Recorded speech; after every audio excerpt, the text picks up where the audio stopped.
आपसे यदि पूछा जाए कि चारों युगों में कौन सा युग सबसे अच्छा है, सबसे श्रेष्ठ कौन सा युग है, तो आप लोगों के मन में यही आएगा कि सतयुग, त्रेता और द्वापर। कलयुग से सब लोग भयक्रांत रहते, डरते हैं कि कलयुग ना आए भगवान। पर कहते हैं महाराज कि चारों युगों में से सबसे श्रेष्ठ यदि कोई युग है तो वो कलयुग है। कहते हैं कलयुग सम नहीं आन युग, जो नर कर विश्वास, गाय राम गुण गण विमल है, भव विन तरहि प्रयास। कहते हैं कलयुग में, कलयुग जैसा कोई युग नहीं है, बड़ा सुंदर युग है। जो नर कर विश्वास, विश्वास करना चाहिए कलयुग पर, और भगवान नाम का गान करके, संकीर्तन करके हम भव सागर को बिना प्रयास के ही पार कर सकते हैं। इतना सुंदर युग है। राजा परीक्षित अश्व में विराजमान होकर के, घोड़े में सवार होकर के पृथ्वी का परीक्षण कर रहे थे, यत्र तत्र देख रहे थे। आगे जाकर के देखा कि काला काला पुरुष डंडा लेकर के गौ माता को और बैल को पीटता जा रहा है। राजा परीक्षित ने कहा, अरे दुष्ट, ये क्या कर रहा है, तुम क्यों पीट रहा है? तुरंत महाराज भयभीत हो गया कलयुग और हाथ जोड़ करके आया, कहा पाहि माम प्रभु पाहि माम, मेरी रक्षा कीजिए, मेरे से बहुत बड़ी गलती हो गई, अपराध हो गया है, क्षमा कीजिए। आज तुरंत राजा परीक्षित ने कहा, बताओ तुम्हारा क्या नाम है? कलयुग ने हाथ जोड़कर कहा, मेरा नाम कलयुग है। बोले तुझ में कितने गुण हैं, अवगुण कितने हैं? मैं अपने दुर्गुणों का बखान करना प्रारंभ करूंगा तो कागज और कलम की स्याही दोनों खत्म हो जाएगी। इसलिए प्रभु जी मुझसे दुर्गुणों का बखान मत कराइए, मेरे अंदर गुण क्या हैं ये पूछिए। राजा परीक्षित ने कहा, बताओ तुम्हारे अंदर गुण क्या हैं? कलयुग ने कहा कि कलयुग केवल नाम आधारा, सुमिर सुमिर नर उतरहि पारा। कलयुग में भगवान नाम संकीर्तन मात्र से मनुष्य संसार के भव सागर को अनायास प्रयास, बिना प्रयास किए ही पार हो सकता है, भगवान नाम संकीर्तन करने मात्र से।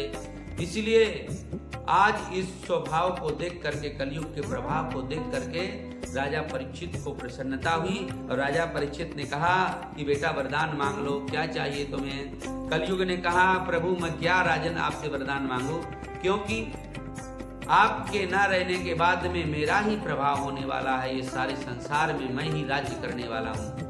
राजा परीक्षित ने कहा, नहीं, आप मेरी शरण में आए हो, इसलिए जो कुछ आपको चाहिए वो मांग सकते हो।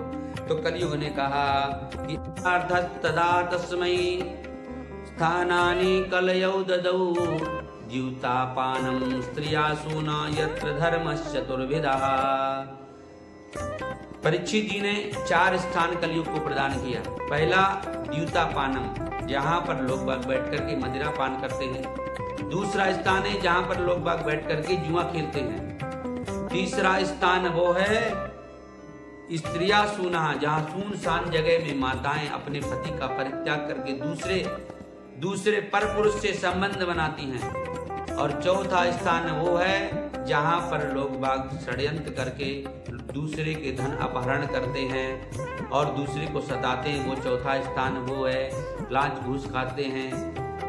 परीक्षित जी की बात को सुन करके आज कलयुग ने कहा, प्रभु आपने मेरे अनुसार मुझे स्थान प्रदान किया, बहुत अच्छा किया, परंतु परिवार लंबा है, कोई वीआईपी पार्टी आ गई, उसके लिए मुझे सुंदर कमरे की आवश्यकता पड़ी, तो एक आध एसी रूम मिल जाए तो बड़ी कृपा होगी।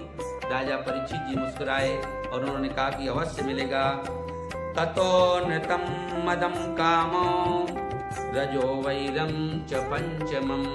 5वां स्थान सोना प्रदान किया कि जो अधर्म की कमाई से कमाया हुआ सोना होगा उसमें भी तुम्हारा ही निवास होगा।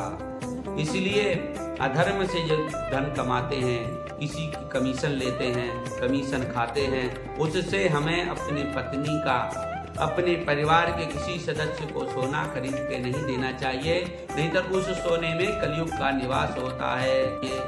इसी प्रकार से राजा परीक्षित अपने खजाने का निरीक्षण कर रहे थे और खजाना का निरीक्षण करते हुए उन्हें जरासंध का मुकुट दिखा। और जरासंध का मुकुट बड़ा सुंदर बना हुआ था, स्वर्ण सोने का मुकुट था।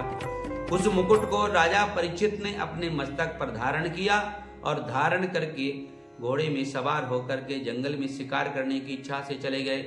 जब जंगल में पहुंचे, जंगल में अत्यधिक धूप होने के कारण पिपासा सताने लगी, जल पीने की इच्छा होने लगी। तो आज राजा परीक्षित जल पीने की इच्छा से यत्र तत्र मुनियों के आश्रम को निहारने लगे, देखने लगे। देखते देखते समीक ऋषि के आश्रम में पहुंचे और समीक ऋषि को प्रणाम किया, हाथ जोड़ करके कहा, प्रभु जी कृपा करके हमें जल प्रदान कीजिए, जल पान करना है। समीक ऋषि नहीं सुने, समाधि में बैठे रहे।